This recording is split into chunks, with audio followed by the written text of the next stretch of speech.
আচ্ছা ভাই, আপনার নামটা কি? বুঝি নাই। কি নাম? রহিম। আপনার বাবার নাম? বুঝি নাই, জোরে বলেন। নথিয়ং। কোন পাড়া থেকে? কোথায় থেকে? কোথায়? পুকুরপাড়া। কোথায় এটা? বগালে থানচি নাকি রুমা? রুমা। আচ্ছা, আপনার নামটা ভাইয়া? বুঝি নাই। বুঝি নাই। দানিয়েল ত্রিপুরা। দানিয়েল তানিয়েল। আচ্ছা আচ্ছা, বাবার নাম? ফণীন্দ্র। কোন পাড়া থেকে? বাগানপাড়া। এ পাড়ায়? আচ্ছা আচ্ছা আচ্ছা। আর ভাই আপনার নাম? হালিরাম ত্রিপুরা। কোন পাড়া? বাবার নাম? বুঝি নাই। মেকিয়াত। বুঝি নাই। বাবার নাম? মেকিয়া ত্রিপুরা। কোন পাড়া থেকে?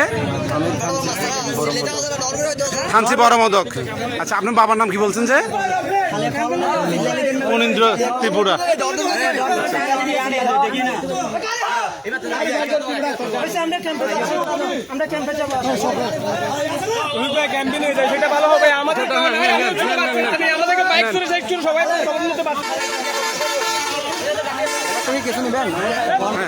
ভাইয়া একটু বলেন তো কি হয়েছে ঘটনাটা, একটু আমাদেরকে বলেন তো। একটু কথা বলেন। অস্ত্র বলতে তেমন কিছু ভাইয়া ভাই কি বলেন তো, ঘটনা কি হয়েছে? 11টা বলতে আমরা যখন ওখানে ঘুমাইছিলাম, হঠাৎ মধ্যে দরজার মধ্যে ধাক্কা দিছে। তখন আমি ভয় পাইছি, দরজা খুলতেছিলাম না, হঠাৎ কোন যেন দরজা ভাঙ্গা লাঠি দিয়া আমারও বাইর করছে।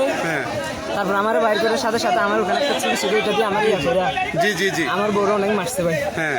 তারপর আমার বউরা ছেড়ে দিছে, আমারও বাইন্দে চোখ বাইন্দে হাত বাইন্দে নিয়ে গেছে। নিয়ে গেছে। কতবার এমন মারছে। ওদের হাতে কি অস্ত্র ছিল? ওদের হাতে একটা চুরি ছিল। আর কিছু দেখিনি, আমার চোখ বন্ধ করে ফেলছে হাত। ও আচ্ছা আচ্ছা আচ্ছা আচ্ছা। তো আপনি কিভাবে রেহাই পাইছেন? আমি এরা যখন শিকার করতে গেছে, ওদের বই ওরা হাঁটতেছে, তখন আমি বলতেছি ভাই আমাকে ছেড়ে দেন, আমি কোনো মতো পালাবো না। ওরা যখন নিচে নামছে, আমি তারপর উপর দিকে চলে আসছি। তারপরে এরা আমাকে পাইছে আর কি। কোথা থেকে পাইছে আপনারা? এটা কি পাহাড়ের নাম আমি জানি না, অনেক দূরে নিয়ে গেছে। আপনার নামটা কি বললেন? আব্দুল খালেক। আপনার বাবার নাম? বুঝি নাই।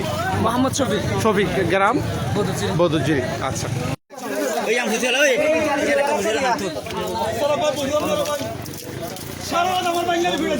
ভাইয়া এদিকে আসেন, এদিকে আনেন, এদিকে আনেন, সামনে আনেন, ছবি তুলবো। চিনে যান।